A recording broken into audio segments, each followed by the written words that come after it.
Hello students, आज की video के अंदर मैं डिस्कस करूंगा packing in case of non uniform spheres. जितने पिछले वीडियोस हमने किए हैं उनके अंदर जो पैकिंग थी वो यूनिफॉर्म स्फीयर्स की पैकिंग थी।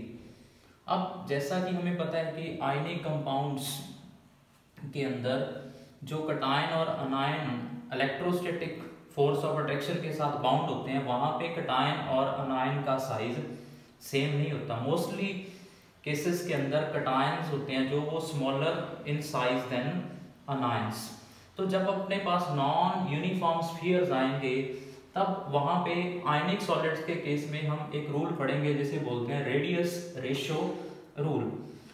अब बेसिक क्राइटेरिया है क्या इस पूरे टॉपिक के अंदर, आयनिक सॉलिड्स के अंदर जो आयनिक सॉलिड की स्टेबिलिटी है उसको मेजर करने का मेथड है लैटिस एंथैल्पी। अब जितनी किसी भी आयनिक सॉलिड की लैटिस एंथैल्पी हाई होगा उतना ही वो कंपाउंड स्टेबल होगा। बट लैटिस एंथैल्पी के लिए बेसिक कंडीशन क्या है कि एक गिवन कटायन के around maximum number of maximum number of anions arrange हो। तो एक गिवन कटायन के अराउंड अगर मैक्सिमम नंबर ऑफ अनायंस आएंगे तो electrostatic force of attraction maximum होगा और लैटिस एंथैल्पी हाई होगी और कंपाउंड क्या होगा, स्टेबल होगा। बट जैसा कि हमने लास्ट केसेस के अंदर ये ऑक्ट्राहेड्रल वॉइड का केस देखा था कि अगर हम 6 स्फीयर को इस तरह से अरेंज करें और उनके बीच जो एम्प्टी स्पेस बचेगा उस स्पेस को हम बोलेंगे ऑक्ट्राहेड्रल वॉइड। अब इस ऑक्ट्राहेड्रल वॉइड में आके कोई भी कटायन फिट हो गया। जो मैंने केस नंबर 1 आपके सामने ड्रॉ कर रखा है, इसके अंदर आइडल केस है जब कटायन जो है वो ना सिर्फ सभी अनायंस को टच कर रहा है, साथ ही साथ अनायन भी एक दूसरे को टच कर रहे हैं। ये वाला जो ऑक्ट्राहेड्रल वॉइड का व्यू आप देख रहे हो और ये वाला देख रहे हो, ये सिंपलेस्ट व्यू है जिसके अंदर हमें 1, 2, 3 और 4 स्फीयर ही नजर आएंगे। ये ऑक्ट्राहेड्रल वॉइड का फ्रंट व्यू है। इसके अंदर आपको 6 स्फीयर नजर आ रहे हैं बट फ्रंट व्यू के अंदर आपको सिर्फ 4 स्फीयर नजर आएंगे। तो केस 1 ऐसा है जिसके अंदर कटायन ना सिर्फ अनायन के टच में है बल्कि अनायन भी एक दूसरे को टच कर रहे हैं और कटायन के अराउंड नंबर ऑफ अनायन 6 है। This is the ideal case. But case number 2 के अंदर देखोगे अगर आप तो कटायन क्या है, स्मॉलर साइज का है। तो अनायन है जो वो एक दूसरे को टच कर रहे हैं बट कटायन इनको टच नहीं कर रहा। तो अगर कटायन का जो साइज है वो वॉइड के साइज से छोटा हो तब क्या होगा, ये एग्जैक्टली साइज सेम था और वॉइड में एग्जैक्टली फिट हो गया था। यहाँ पे कटायन का साइज छोटा है तो कटायन को टच करने के लिए अनायन को क्या आना पड़ेगा, कटायन के नजदीक आना पड़ेगा। अब जितना अनायन कटायन के नजदीक आएंगे, नजदीक आने से अनायन की electrostatic force of repulsion increase होती जाएंगी और जितना ये कटायन को टच करने की कोशिश करेंगे अनायन की रिपल्शन इंक्रीज होने के कारण जो नंबर ऑफ अनायंस हैं कटायन के अराउंड वो डिक्रीज होना शुरू हो जाएंगे। तो ऑक्ट्राहेड्रल वॉइड के अंदर अगर कटायन स्मॉलर साइज में जाएगा इस एग्जैक्ट साइज से, वॉइड के साइज से, तो कोऑर्डिनेशन नंबर डिक्रीज होगा। तो 6 से कोऑर्डिनेशन नंबर डिक्रीज होके 4 हो जाएगा अगर कटायन का साइज क्या करे, डिक्रीज करे। अब उसके बाद अगर कटायन का साइज इस वॉइड के साइज से बड़ा हो तब क्या होगा, जो अनायन है वो एक दूसरे से दूर मूव कर जाएंगे। अब जैसे ही अनायन एक दूसरे से मूव करेंगे तो मूव करने से अनायन की जो रिपल्शन है वो क्या करेंगी, डिक्रीज करेंगी। इट मींस इस केस के अंदर और अनायन के इन जगह पे आके ऑक्यूपाई करने के चांसेस हैं।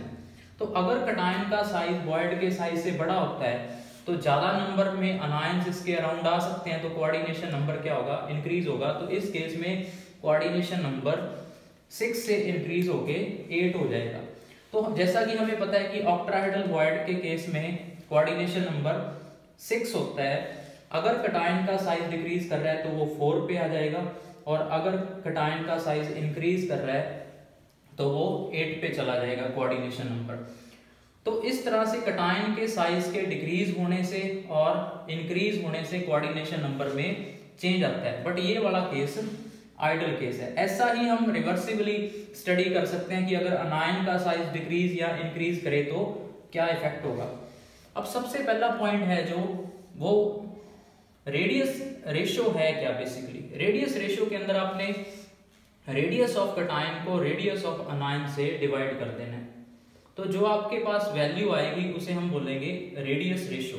और इस रेडियस रेशियो से बेसिकली हम प्रेडिक्ट करेंगे कोऑर्डिनेशन नंबर्स। तो रेडियस रेशियो हमें हेल्प करता है कोऑर्डिनेशन नंबर्स को प्रेडिक्ट करने में, और कोऑर्डिनेशन नंबर प्रेडिक्ट करते ही हमें वॉइड्स की टाइप और क्रिस्टल्स की शेप के बारे में आइडिया होगा। जैसा कि अगर रेडियस रेशियो का आप टॉपिक देख रहे हो तो यहाँ पे मैंने फर्स्ट लिखा हुआ है limiting radius ratio. Limiting radius ratio का मतलब है ये वाला आइडल केस कि कम से कम कितना कटायन का साइज होना चाहिए अगर उसने गिवन वॉइड के अंदर फिट होना है, क्योंकि अगर कटायन एक्सट्रीमली स्मॉल साइज का हुआ वॉइड से तब कोऑर्डिनेशन नंबर उस पर्टिकुलर वॉइड टाइप से क्या कर जाएगा, डिक्रीज कर जाएगा। तो अगर लिमिटिंग रेडियस रेशियो की वैल्यू लेसर देन 0.155 आएगी तो कोऑर्डिनेशन नंबर 2 होगा और शेप लीनियर होगी। इसका एग्जांपल है बेरिलियम क्लोराइड BeCl2। अगर रेडियस रेशियो वैल्यू जिसको हम x से लिख रहे हैं उसकी वैल्यू ग्रेटर देन और इक्वल टू 0.155 है और लेस देन 0.225 है, तब जो वॉइड की टाइप होगी वो होगी ट्रायंगुलर प्लेनर और कोऑर्डिनेशन नंबर 3 होगा। एक कटायन के राउंड नंबर ऑफ अनायन 3 होंगे। इसका एग्जांपल है बोरोन का ऑक्साइड B2O3। उसके बाद अगर रेडियस रेशियो की वैल्यू ग्रेटर देन और equal to 0.225 but lesser than 0.1414 है तो ये आपके पास रेंज आ गई। अगर लिमिटिंग रेडियस रेशियो की जो रेंज है 0.225 से 0.414 के बीच होगी तो वॉइड टेट्राहेड्रल टाइप के होंगे और कोऑर्डिनेशन नंबर 4 होगा। अब उसके बाद फर्दर दो केस अराइज हो जाते हैं। अगर वैल्यू 0.414 से 0.732 की रेंज के बीच में हो तो स्क्वायर प्लेनर और ऑक्टाहेड्रल दो टाइप के सिस्टम्स पॉसिबल हैं। आगे जाके कोऑर्डिनेशन केमिस्ट्रीज में पढ़ेंगे कि अगर ऑक्टाहेड्रल कॉम्प्लेक्स बनने का अटेम्प्ट फेल हो जाता है तो स्क्वायर प्लेनर कॉम्प्लेक्सेस बनते हैं। बट अपने सॉलिड स्टेट के केस में ये वाले एग्जांपल्स बहुत रेयर आएंगे और इसका एग्जांपल बेसिकली प्लेटिनम का कॉम्प्लेक्स है क्लोराइड आयंस के साथ PtCl4 विद 2 नेगेटिव चार्ज। और दूसरा केस है जो वो कोऑर्डिनेशन नंबर 6 का है जिसके अंदर ऑक्टाहेड्रल वॉइड्स होंगी और इसके एग्जांपल्स हैं जैसे NaCl और KCl। बट अगर लिमिटिंग रेडियस रेशियो की वैल्यू 0.732 से लेके 0.99 की रेंज के बीच हो तब आपके पास कोऑर्डिनेशन नंबर 8 होगा। वॉइड का टाइप क्यूबिकल वॉइड होगी और क्यूबिकल वॉइड के ऑक्यूपाई होने से जो आपके पास सिस्टम जनरेट होगा वो बॉडी सेंटर्ड क्यूबिक टाइप होगा। इसका एग्जांपल है सीजियम क्लोराइड। बट अगर कटायन और अनायन का साइज सेम हो गया मींस आपके स्फीयर्स हैं जो वो यूनिफॉर्म हो गए तब कोऑर्डिनेशन नंबर आपके पास 12 आएगा और रेडियस रेशियो की वैल्यू 1 होगी। तब आपके पास जो सिस्टम जनरेट होगा वो FCC टाइप होगा। इसे हम डोडेकाहेड्रल भी बोल सकते हैं और इसके एग्जांपल्स हैं जैसे आयरन, एल्युमिनियम और सिल्वर मेटल्स में आपको FCC टाइप का अरेंजमेंट देखने को मिलेगा। अब इस रेडियस रेशियो रूल की बेसिक एप्लीकेशन क्या होगी। एप्लीकेशन ये है कि आपने कटायन और अनायन की रेडियस की रेशियो निकाल के कोऑर्डिनेशन नंबर प्रेडिक्ट करके उसका स्ट्रक्चर टाइप पता करना है। बट जो ये अपने रेडियस रेशियो का टॉपिक डिस्कस किया है इसकी डेरिवेशंस का पार्ट फिलहाल मैं डिस्कस नहीं कर रहा हूं, सिर्फ वैल्यूज की आपने अरेंजमेंट देखनी है। अब इस रेडियस रेशियो रूल की कुछ लिमिटेशंस भी हैं। सबसे पहली जो इसकी लिमिटेशन है वो लिमिटेशन ये है कि जो इस पूरी टॉपिक के अंदर हमने ये मानना है कि जो आयंस होंगे वो हार्ड स्फीयर होंगे। पूरी डेरिवेशन के अंदर आयन होंगे जो वो हार्ड स्फीयर होंगे। मैं फर्स्ट लिमिटेशन डिस्कस कर रहा हूं। बट जो अनायंस हैं जैसे जैसे उनका साइज लार्ज होता जाएगा अनायन का साइज जैसे जैसे लार्ज होता जाएगा तो फजान रूल के अकॉर्डिंग उनकी पोलराइजेशन के चांसेस बढ़ते जाएंगे। अब जैसे सबसे बड़े साइज का हलाइड आयन आई नेगेटिव है, आयोडाइड आयन है, तो आई नेगेटिव के पोलराइज होने के चांसेस बहुत ज्यादा हैं अगर कटायन हाई पोलराइजिंग पावर का हुआ, जैसा कि in case of silver iodide है। तो अगर अनायन लार्ज साइज के हों और कटायन की पोलराइजिंग पावर हाई हो तब रेडियस रेशियो रूल के अंदर आपको लिमिटेशन देखने को मिलेगी। कैसे? अगर हम सिल्वर और आयोडीन के साइज को कंपेयर करें कटायनिक और अनायनिक फॉर्म के अंदर, तो जो सिल्वर पॉजिटिव है उसकी जो वैल्यू है दैट इज 1.12 एंगस्ट्रॉम और जो आई नेगेटिव की वैल्यू है दैट इज 2.16 एंगस्ट्रॉम। अगर हम इसकी वैल्यू निकालें रेडियस रेशियो की दैट इज 0.52, तो 0.52 के अकॉर्डिंग आपके पास जो वॉइड्स की टाइप है वो आनी चाहिए ऑक्ट्राहेड्रल। अब अगर ऑक्ट्राहेड्रल वॉइड्स हैं तो आपका कोऑर्डिनेशन नंबर होना चाहिए 6, but actually in case of silver iodide coordination number is 4। तो ये ऐसा एग्जांपल है जिसमें अनायन का साइज लार्ज होने की वजह से पोलराइजेशन का इफेक्ट आया, और पोलराइजेशन आती ही आपके पास कोवलेंट करैक्टर आएगा इन्हीं कंपाउंड्स में, तो उस केस में जो रेडियस रेशियो रूल है प्रेडिक्शन करने के लिए कोऑर्डिनेशन नंबर वो क्या हो जाएगा, फेल हो जाएगा। और ऐसे बहुत सारे और एग्जांपल्स हैं, जैसे कि जिंक ऑक्साइड का एग्जांपल है ZnO का। उसके बाद नेक्स्ट जो इसी के अंदर एग्जांपल आएगा वो आएगा HGS का, मर्करी सल्फाइड HGS, और इसी तरह से एग्जांपल है कैडमियम सल्फाइड का CDS।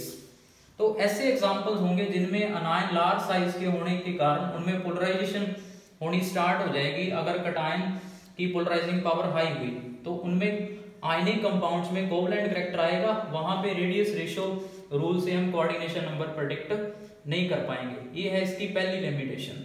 दूसरी लिमिटेशन इसकी क्या है कि बहुत सारे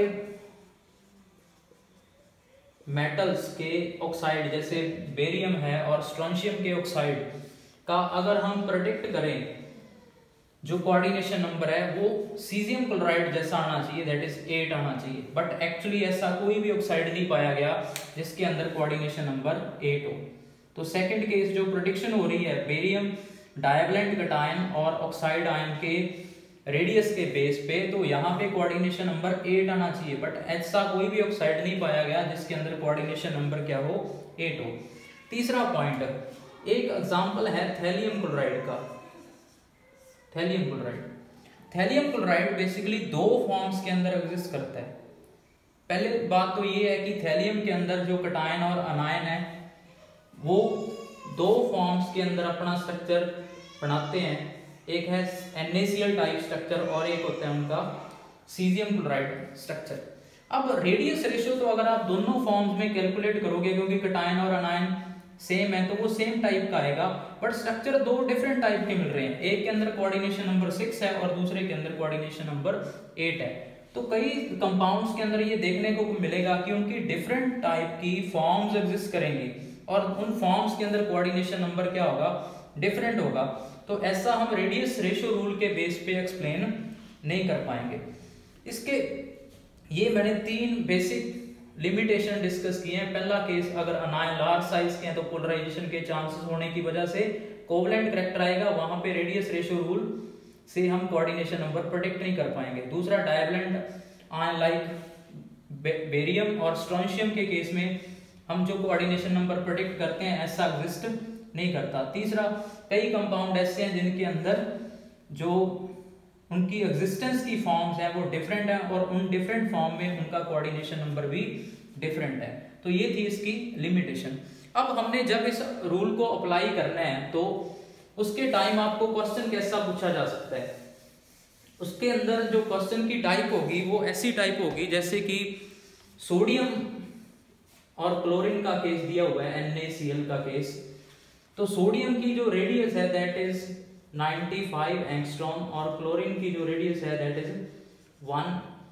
0.95 एंगस्ट्रॉम और जो रेडियस है क्लोराइड की दैट इज 1.08 एंगस्ट्रॉम। तो इस बेस पे आपको क्वेश्चन होगा कि अगर सोडियम और क्लोराइड की रेडियस ये वाला है तो कौन से टाइप के वॉइड्स इसमें एग्जिस्ट करेंगे और स्ट्रक्चर की टाइप कौन सी होगी। तो आपने सॉल्व करने के लिए रेडियस ऑफ सोडियम को क्लोराइड की रेडियस से डिवाइड कर देना और डिवाइड करके आपके पास जो आंसर आएगा दैट इज 0.52 और 0.52 यहाँ पे देखोगे आप तो ऑक्ट्राहेड्रल वॉइड्स देगा। इट मींस NaCl के अंदर जो सोडियम आयंस है वो ऑक्यूपाई करेंगे कौन से वॉइड, ऑक्ट्राहेड्रल वॉइड। तो फर्स्ट टाइप का क्वेश्चन आपसे इस तरह से पूछा जा सकता है। दूसरा आपसे क्वेश्चन पूछा जा सकता है इसके बेस पे कि अगर किसी भी क्रिस्टल का या कंपाउंड का स्ट्रक्चर टाइप NaCl है और रेडियस ऑफ कटायन लेट कुछ भी आपको दिया हो 100 पिकोमीटर, तो अनायन की रेडियस की रेंज क्या हो।